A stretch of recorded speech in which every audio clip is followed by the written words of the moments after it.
We are morphing, changing, crystallizing. By Lisa Gawlas. Webpage www.mysoulcenter.com. Finally, the Emerald City has morphed again.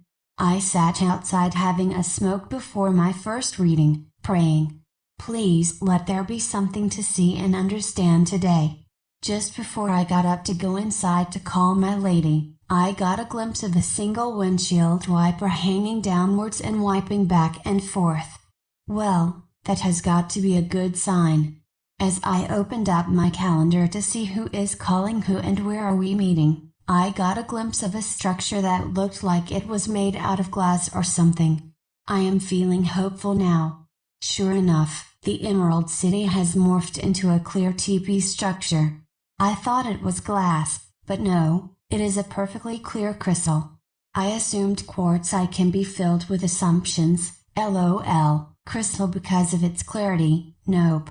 It was explained there is a new type of crystal hidden deep within the earth, undiscovered at this point that will eventually make its way topside. That is what this teepee is made of, to give us all the resonance of its might and power. What was crazy, even though the spherical teepee-shaped Emerald City was crystal clear, I could not see into the teepee from the outside, which almost defies logic. But who is logical these days? These are surely not logical times we are in?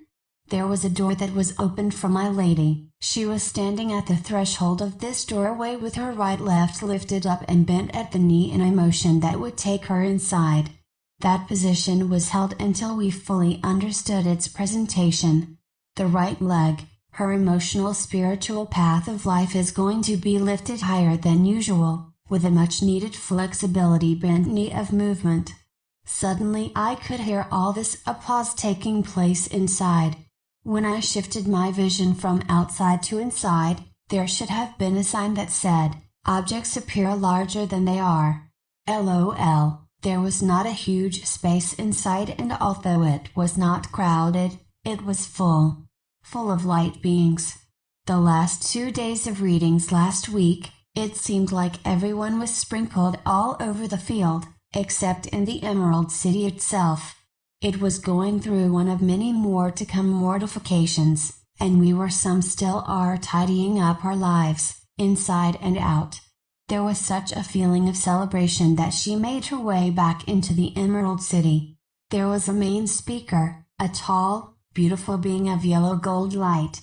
All the other light beings that surrounded him were white. To be clear, this being is not an him or a her. He was sure to express that over and over again. But it is my personal choice to call him a he, cause he feels like that. He finally gave us a name to call him Stingray. It was explained to her, these next 2 quarters coming up, are connected to each other. In my view, it looked like the golden arches of McDonald's, only the center did not touch the ground, leaving flow between the 2 arches. Starting at this equinox in March with a mid-season touching in but not down to the ground at the solstice in June and ending with the equinox in September during this 6-month period, we are going to see a lot of movement in people's lives. She will suddenly become prompted to move. Soul family, our tribes of light will be gathering at the ground level of life, together in the same communities. As he was explaining all this to her and showing us the magnetic field of attraction going outwards to pull soul families together, through the core of each person involved in each group, I felt such a sense of timing within myself.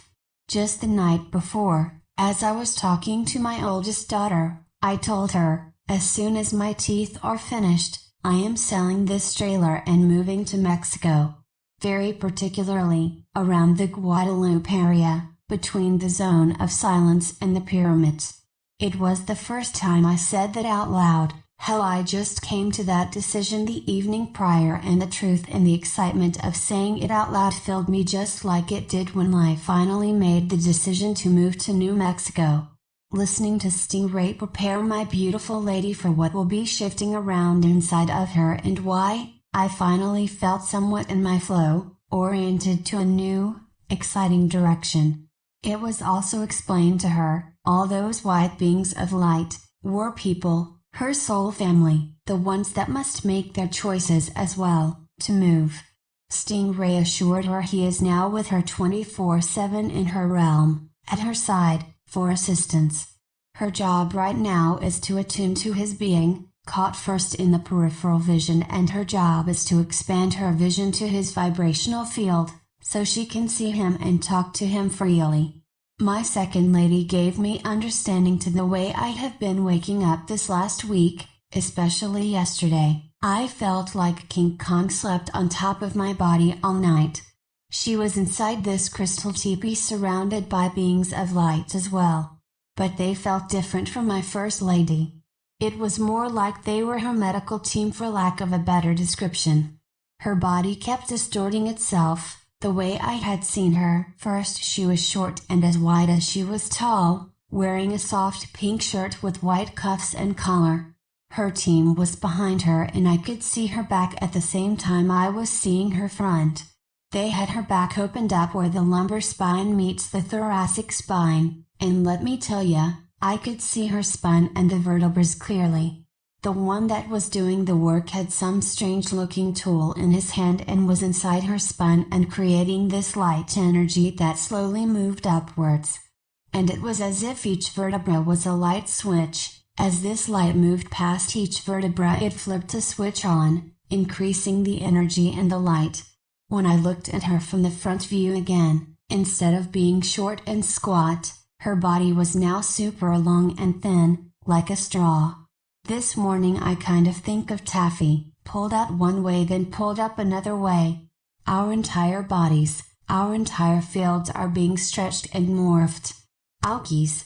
The next thing I see is when all this light inside her spine is done, switched on and up I guess, then new threads of light started to move outward from her spine, each thread a different color and wiggled as it came out to about 3 feet in front of her. These threads of light started to cross over each other and intertwine various sections to create an egg-like formation around her.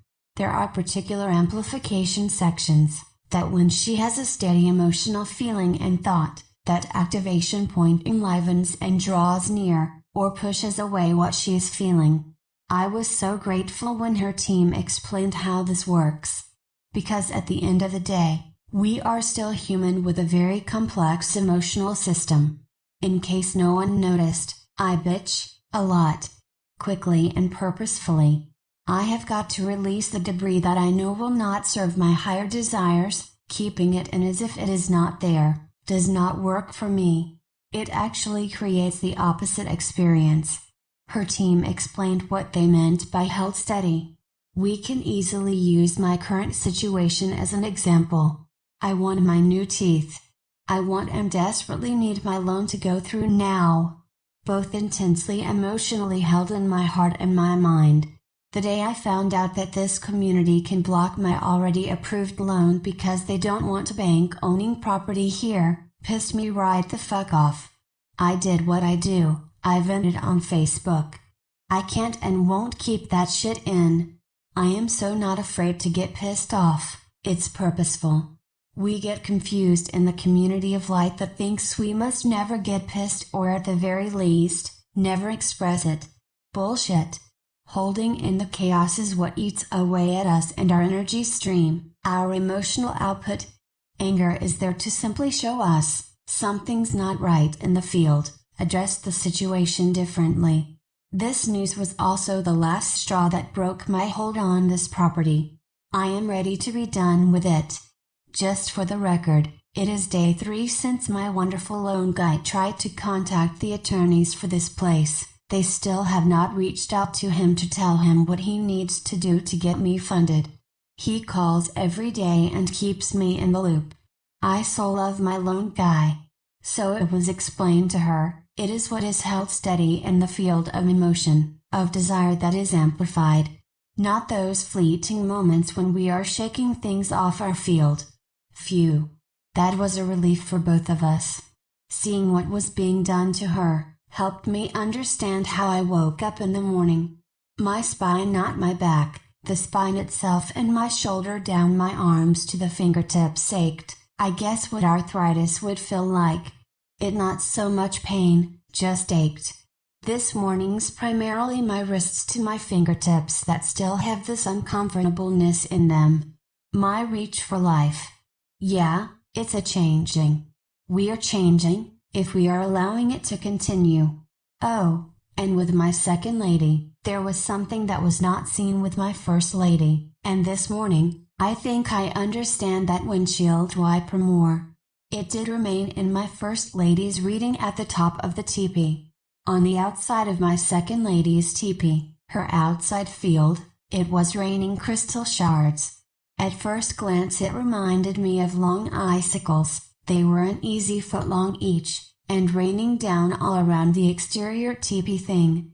With my first lady, and that single windshield wiper thing, I feel it says that the incoming energy is clearing as she gets ready for the next phase.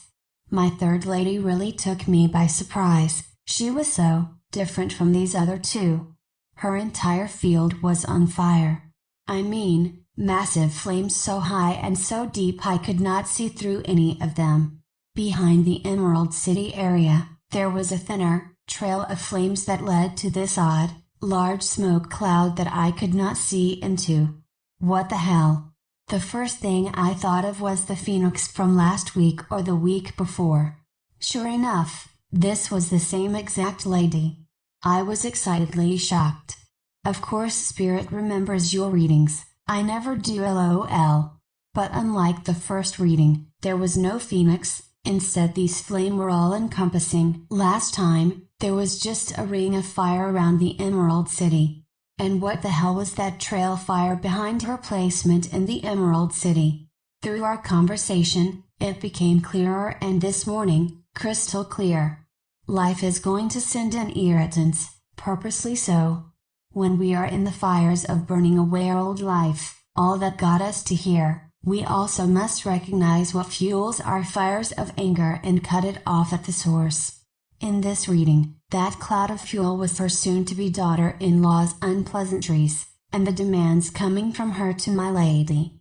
So the phoenix, the new way of life, went back down into the flames and the flames are burning higher louder to change, to let go. To remove the fuel from your place in life. And I know that is not always easy when our own children are involved, but vital to our well-being and the overall plan of our lives moving forward. Anger simply says, something needs to change in this situation. Since we can only change ourselves, then we must change the approach we have been enduring, rising above it and eventually, completely out of it. These situations are purposefully placed in our lives. We will never have a fully enlightened community if we do not find inner and outer ways to work through the conflicts that lower consciousness has inflicted in our world of beingness. Just like the sudden surprise of this community saying home equity loans are not allowed, pissed me off, but pushed me into the place of now I'm ready to move, to sell something that kind of keeps me connected to my mother and the life we never really spent together.